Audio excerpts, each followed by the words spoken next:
Now, I don't know whether this is a white people thing, and me coming from an Asian background, I'm not trying to be kind of like casually racist, but I did a reverse mortgage today for a client through a financial planner referral, and the client is Caucasian background, and they are planning to send their dad to a home. And obviously the dad couldn't afford it, and the kids wouldn't fund the retirement home village for the dad, so therefore they suggested a reverse mortgage. So let's look into what a reverse mortgage looks like. The reverse mortgages 101 in my drawing board. We have a home over here, the property, the Pine Place of residence of old man over here. He's, got his back bent and he's holding a cane. Yes, a very bad drawing. So what happens is a reverse mortgage pulls out equity from this property for whatever X amount for old mate over here to enter into his, retirement home village.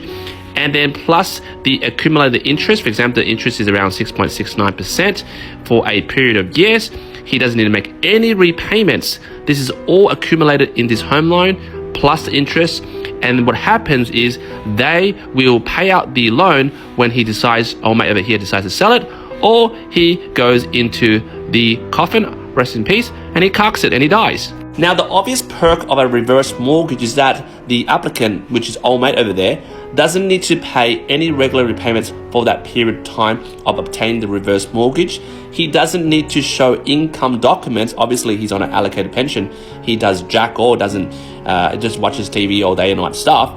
Has no income. There's no serviceability required. He just needs to agree to the terms and conditions of the reverse mortgage, and there you have it. Now, guys, you might be asking, what is the conditions, Q? What is the terms and conditions that this old mate has to agree by? Well, old mate over here is 79 years old. And according to this table, he can release up to 34% against his property. So here's the loan structure that I've set up for him. And obviously, I consulted his financial planner who said, green light to go ahead, Q. So basically, the purpose is a reverse mortgage.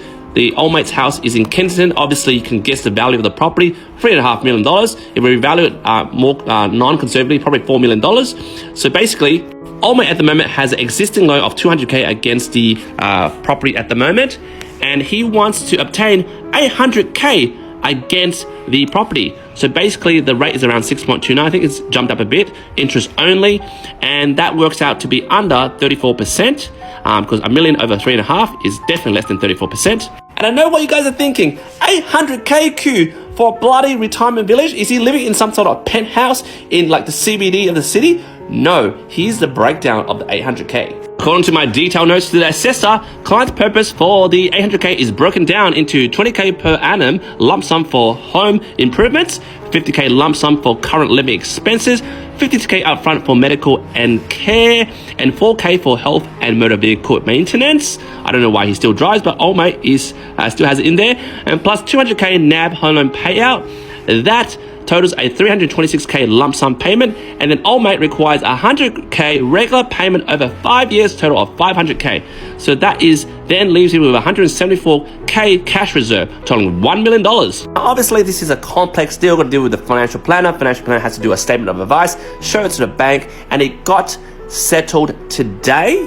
But mind you, it took 3 bloody months because it was so complex with the bloody assessor. Going back and forth, blah, blah, blah, blah. But the reason why the client went through this lender, which obviously I'll tell you if you contact me, because it's privacy reasons I can't release that info, they have a promise. Promise one is lifetime occupancy. Your home will remain the place you live in for as long as you choose, unless you die and you sell it. Promise number 2, no negative equity guarantee, which some negative reverse mortgage lenders don't do, is that these guys promise that the amount required to repay the loan will never exceed the net sale proceeds of the property, which is very reassuring. And promise number 3 is loan repayment.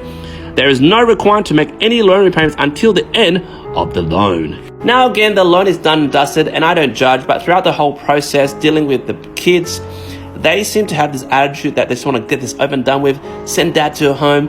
And now, coming from my background, I would never ever think about sending my parents to a home.